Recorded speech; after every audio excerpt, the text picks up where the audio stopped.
प्रभु यीशु मसीह के नाम में आप सभी को जय मसीह की। स्ट्रॉन्ग टावर चैनल में आप सबों का स्वागत है।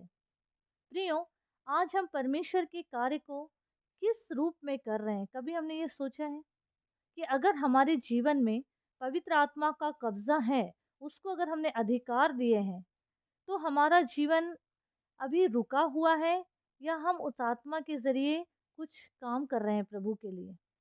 आज हम खुदा के लिए क्या कर रहे हैं? उसके लिए पवित्र आत्मा के ज़रिए जो हमारे अंदर है, जो प्रभु ने दिया है, खुद के कार्य के लिए उसको लेकर हम चल रहे हैं या दौड़ रहे हैं? ये सोचने की बात है, खुद को परखना है कि ये जीवन जो परमेश्वर ने हमको दिया है, ये किस ओर जा रहा है। जो आज़ादी, जो स्वतंत्रता, जो फ्री विल हमें मिला है खुदा की ओर से, उसका हम क्या लाभ उठा रहे हैं? कभी हमने ये सोचा है? आइए कुछ वचनों के द्वारा हम देखें कि परमेश्वर का वचन हमसे इस विषय में क्या कहता है। हम वचन निकालें, पहला कुरिन्थियों 9 अध्याय उसका 24 पद क्या लिखा है उसमें? क्या तुम नहीं जानते कि दौड़ में तो दौड़ते सभी हैं, परंतु इनाम एक ही ले जाता है? तुम वैसे ही दौड़ो कि जीतो। आज हम दौड़ किस ओर रहे हैं? कभी हमने ये सोचा है? किस प्रकार दौड़ रहे हैं? क्यों दौड़ रहे हैं? क्या पाने की होड़ में हम दौड़ रहे हैं? हर बात को, हर एक वर्ड को हमको समझना है।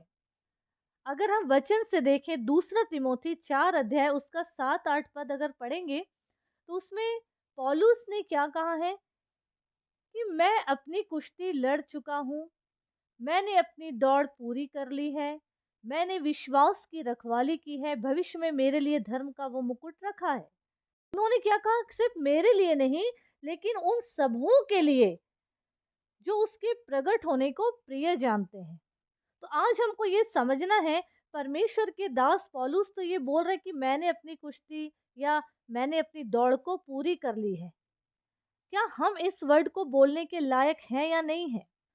आज इस दुनिया में देखा जाए तो हर इंसान दौड़ रहा है, तो हम इस जीवन की दौड़ में कैसे दौड़ रहे हैं? कभी हमने ये सोचा है? इब्रानियों 12 उसका 1 पद में लिखा है, इस कारण जबकि गवाहों का ऐसा बड़ा बादल हमको घेरे हुए है, तो आओ हर एक रोकने वाली वस्तु और उलझाने वाले पाप को दूर करके वह दौड़ जिसमें हमें दौड़ना है, धीरज से दौड़े। ये वचन हमसे क्या बोल रहा है कि जब हम परमेश्वर के कार्य के लिए चल रहे हैं और चलते चलते हम दौड़ने लगे हैं, प्रभु के कार्य को बढ़ाए हैं, सामर्थ से भर के कर परमेश्वर के कार्य को अगर हम कर रहे हैं, तो कई ऐसे अवरोध हमारे जीवन में आएंगे जिसे रोकने उलझाने वाली बातें या पाप कह सकते हैं। तो हमको इन सब बातों से खुद को अलग रखते हुए प्रभु के कार्य के लिए आगे बढ़ना है। अगर हम प्रेरितों के काम 8 अध्याय पढ़ेंगे, तो उसमें पूरा अगर हम उस अध्याय को पढ़ेंगे, तो उसमें क्या लिखा है कि एक प्रेरित जो था जिसका नाम फिलिपुस था, जब वो फिलिपुस, परमेश्वर के एक दूत ने उससे कहा, उठकर दक्षिण की ओर उस मार्ग पर जा जो यरूशलेम से अज्जा को जाता है, और वो कहाँ है? जंगल में है। अगर हम प्रेरितों के काम 8 अध्याय 26 पद से देखेंगे, तो हम इन वचनों को पाएंगे। लेकिन वचन क्या कहता है आगे? 27 में क्या लिखा है? वह उठकर चल दिया। जब दूत ने उससे कहा तो वो उठ के चल दिया। 29 पद में क्या लिखा? तब आत्मा ने फिलिपुस से कहा, निकट जाकर इस रथ के साथ हो ले। कौन से रथ के साथ? जिसमें वो खोजा बैठा हुआ था।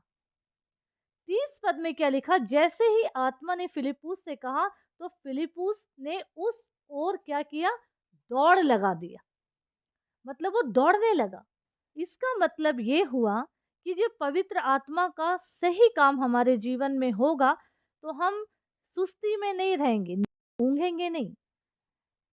हम प्रभु के कार्य को ईमानदारी, हौसले से, पूरे हिम्मत के साथ, निडरता से करते रहेंगे, क्योंकि परमेश्वर का आत्मा हमें बड़े ही सामर्थ्य के साथ इस्तेमाल करने लगता है।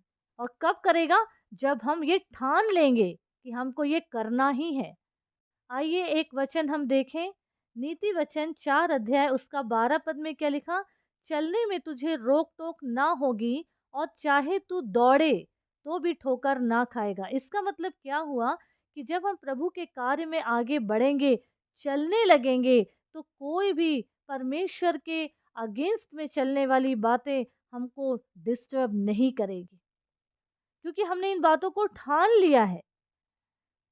और हम अगर लिखा है आगे, चाहे दौड़े तो भी ठोकर ना खाएगा। मतलब अगर हम चलते-चलते अगर दौड़ने भी लग जाएँगे, तो हमें ठोकर नहीं लगेगी। यानी कि कोई भी बात रोकने वाली, उलझाने वाली, कोई भी ऐसी बातें हमें डिस्टर्ब नहीं करेगी, अवरोध हमारे सामने नहीं आएगा। परमेश्वर का धन्यवाद हो। हर बात में प्रभु को महिमा मिले। तो प्रियो, हमको ये समझना और जानना बहुत ज़रूरी है कि अगर आज का इस जनरेशन में संसार के हालात इतने बिगड़े हुए हैं, इसमें प्रभु ने अगर हमको रखा है, तो हम क्या कर रहे हैं ये हमको समझना और जानना बहुत ज़रूरी है। इसलिए प्रभु के वचन को लीजिए, परमेश्वर के वचन को पढ़िए, आगे बढ़िए, उस दौड़ को पूरा करिए जो अभी भी अधूरा है। आज भी लोगों के जीवन बर्बादी के कगार में हैं, उनके लिए उठ खड़े होइए और प्रभु की महिमा के लिए, प्रभु के राज के लिए आगे बढ़ते जाइए। और वो लोग जो आज बिल्कुल प्रभु से दूर हैं, उनके उद्धार का वजह बनते जाइए।